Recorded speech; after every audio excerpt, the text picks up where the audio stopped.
hopefully we can make it with good time. Beau has the dinghy all set up, ready to go.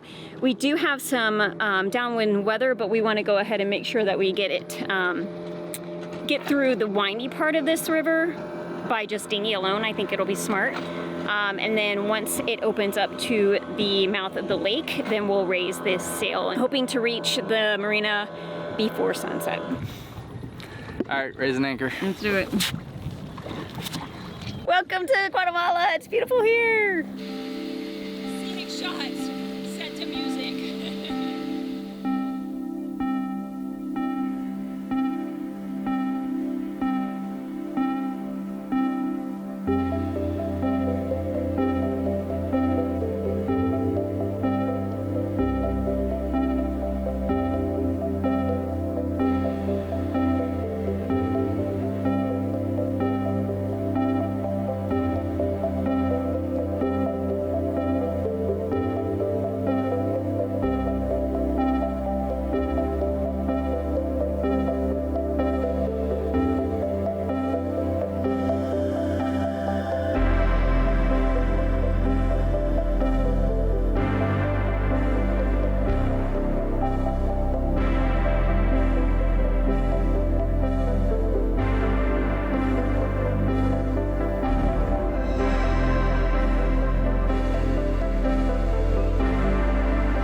Monkey Bay Marina, Monkey Bay Marina. This is Saoirse.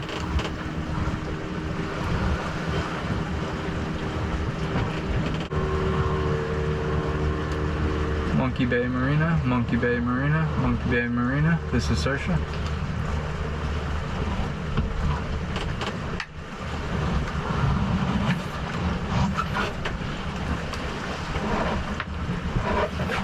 Sometimes I wonder if this thing's even working. Sometimes I wonder if this thing even works.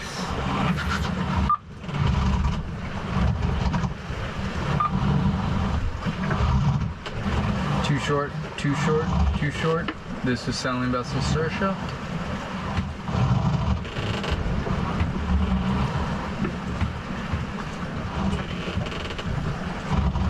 No answers.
I was totally not expecting this at all.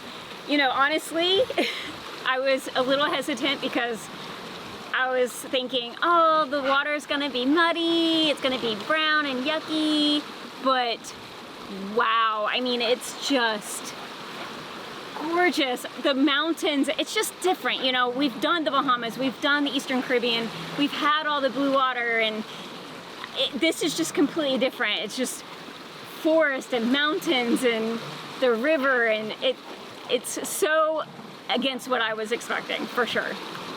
At least how I feel about it, I guess. Guatemala was never on the checklist of places to go. I didn't even know, really, I don't think I knew Guatemala existed before we started sailing. I don't know. Beau and I were having this conversation that all these places that we visited that we had no idea that were even on the map. And here we are, sailing up the Rio.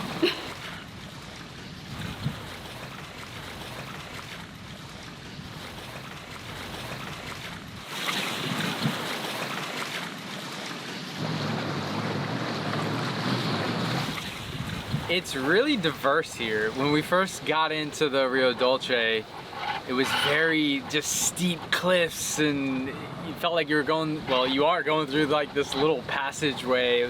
That's really cool. We'd never experienced anything like that. But then it flattens out, and you see a lot of houses just built up on stilts and just right there. I don't even think they have any like road access. It looks like that they just use the river for everything. It's like their highway, which is really cool. And then we came around the corner and bam, there was this huge mountain right there. So it's just different, like Brandy said.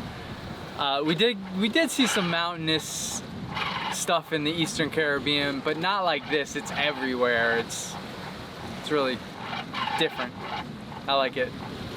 I like it a lot. I like it. I like it a lot. Well, we have our friend Darren off us sailing too short, sitting there waiting for our call on the radio, and because we don't have our motors working, we have our dinghy that we're gonna have to use to tie in to the slip. Yeah. Oh, speaking of, we need to get the lines ready. Yep, lines and the fenders. Yeah. We should probably drop the head sail too. Well, let's see. I mean, it's helping for sure right now. Yeah, I guess we can drop it closer. Yeah. We have 5.8 nautical miles left. We should be getting in just around 5, so we should still have plenty of light. It's been nice to be able to sail through the river here, though, because... Yeah, the dinghy motor is really loud and it's obnoxious. Makes us appreciate having an electric motor. Yeah, when it works. Well, but it's not the motor. The motor that's broken. works. It's either the Cutlass or it's the transmission, and I want to say it's actually the transmission, because when we're sailing, we put it in neutral, and the shaft and the prop spin on their own, and I wasn't hearing any of that noise. So I think there's something grinding up in the tranny. So I gotta open it up and see. Add it to the list. Yeah. That's one thing. It's a blessing and a curse being here, because there's so many things that we need to do, and it's gonna be a lot of work. So stay tuned. Saoirse's gonna look like a different boat by the time we leave. Yeah, hopefully.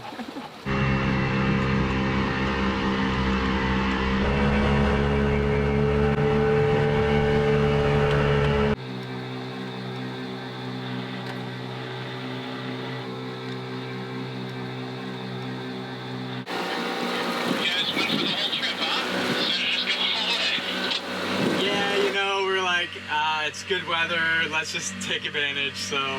But yeah, we're about a mile out. Okay, alright, cool, yeah, I'm here, so I can help you in. Furry's here also, he's the manager of the marina, so you'll have plenty of help, shouldn't be an issue.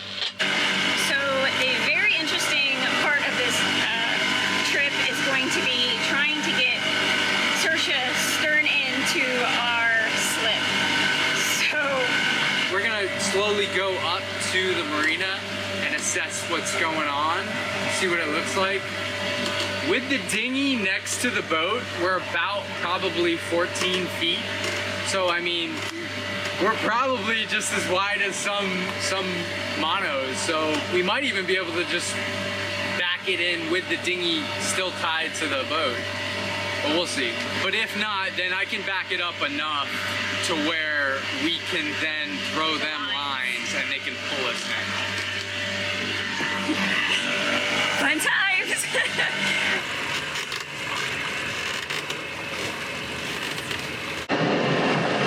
So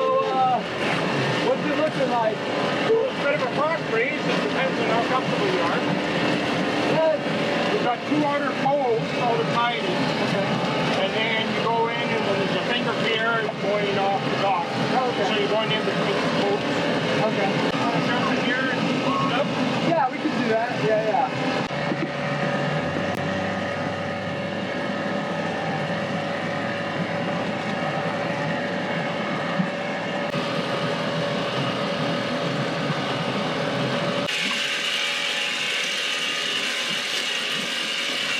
We're gonna give him 2 lines in the back.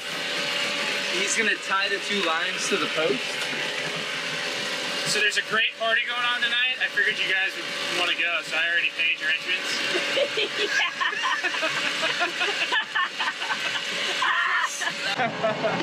Is this one gonna be long enough?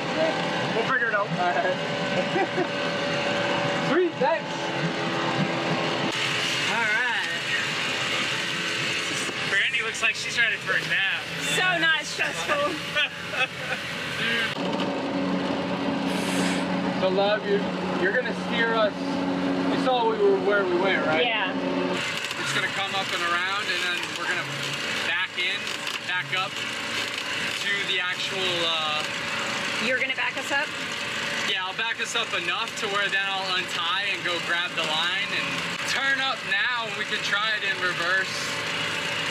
With the cross breeze, my nose will go Yeah, so turn the nose up here. right now. Yeah.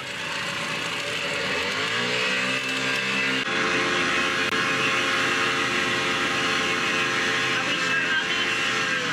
Sure about this? I can always throw it forward.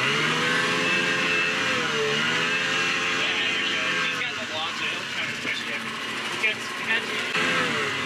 Maybe we should go forward and then parallel park.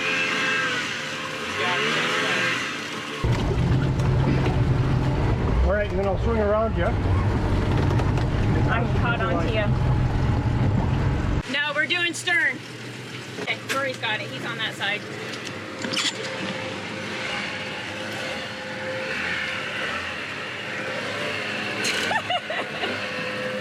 This is a fun time.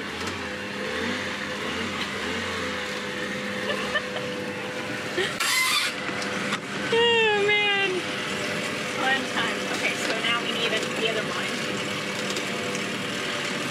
Now we need that other line. Yep.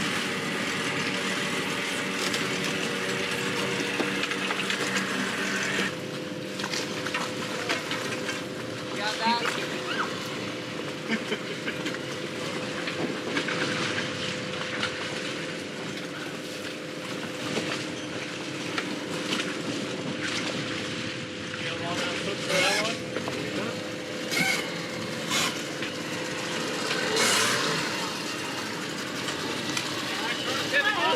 Nice to meet you. Like your panel here. Yep.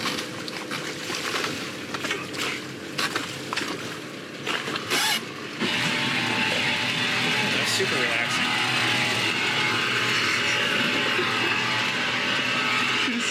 Nice to see you. Basic. Hey, you said that was easy. Ready?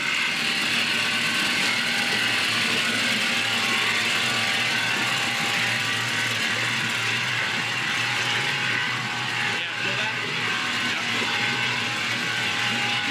Not too much, because we want to be able to get off here. I'm gonna just set it and then you can come and feel it. Yeah, we'll adjust it.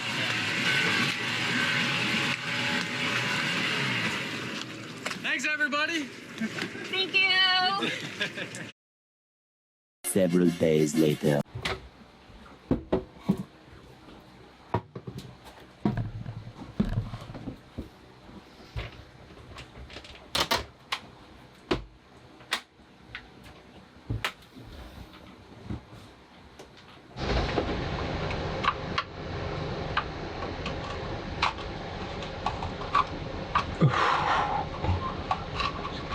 Completely rusted out.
we've had this motor transmission assembly ever since we left the States. We're working with a 10 kilowatt motor. Then we have it coupled directly to a hearth.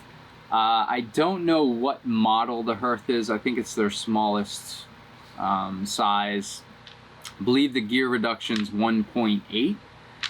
The nameplate has never been on it, so hopefully when I tear it apart I can maybe find some serial numbers in there and be able to properly identify it. Up until now, we really haven't had too many issues with this assembly outside of the encoder that lets the motor controller know what position the poles are in. So we've had to replace that a few times. If I was to do it again, I would go with the liquid cooled 20 kilowatt motor, which I might even swap this out down the line. But now we're having this transmission problem. It's not that big of a deal. We were able to sail 600 miles without a motor. For us, we don't use the motor much at all anyways. If we lose wind, we just bob around. We properly reef and trim our sails during storms. We don't rely on our motor for really anything. It would have been nice to have when we were coming up the river, because side tying was not the best solution. It worked. My opinion is you don't need a motor. I know there are a lot of people out there who have a different opinion of that, but that's okay. That all being said, it is nice to have a motor. It definitely comes in handy in sticky situations. It's nice for pointing into the wind in stronger winds, just to reef the sails. It is safer to have that redundancy. My rudimentary weld job for this bracket interface between the transmission and motor is rapidly deteriorating, and that's mostly because of when we semi-submerged this whole assembly when we got the crack in our hull.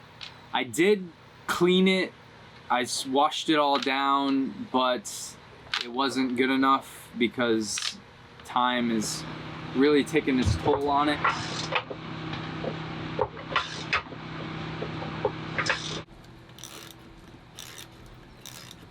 So it turns out it was actually just the spline. It looks like the coupler was not on all the way, so over time there was probably some slop and it just wore down. Probably be an easy fix. I would just have to take this apart and replace the shaft, and then get a coupler that was a little bit longer and fit over it. But we're just gonna do away with the transmission altogether. I'm hoping to get a little more efficiency out of the motor, that way we can increase our range. Right now we can get about 12 miles going 5.5 knots. It's not quite hull speed. I think if we increase the motor to a 20 kilowatt, we'd more than likely hit hull speed. So that's something I'm considering doing in the future. But for now, probably just hook this guy back up. Come home to Beau, lighting things on fire. This coupler does not want to come off. So I'm gonna try to melt it off. No, it's plastic? Now. Be careful, hon. It's sending off sparks behind you.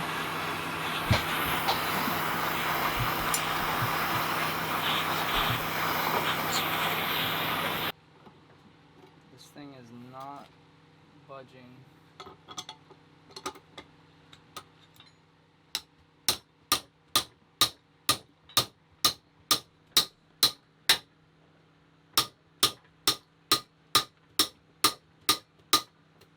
I don't know. Nothing's working. I think tomorrow I'm gonna chop it and then cut to where it's like a half, and then like bang it out. And then we're probably gonna have to order a new shaft anyways, because this one's all corroded. Yeah. Wouldn't be bad to replace the whole thing and up it, because I wanted to up the size of the motor anyways. Add it to the wish list. But I'm gonna haul it out for now.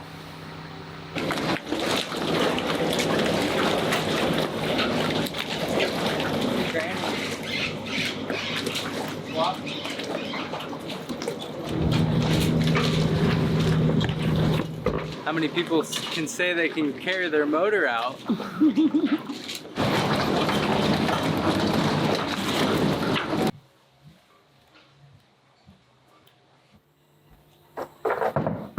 See you tomorrow.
Well, after a lot of grinding, a little cussing, and more grinding, and then a final puller, it came off.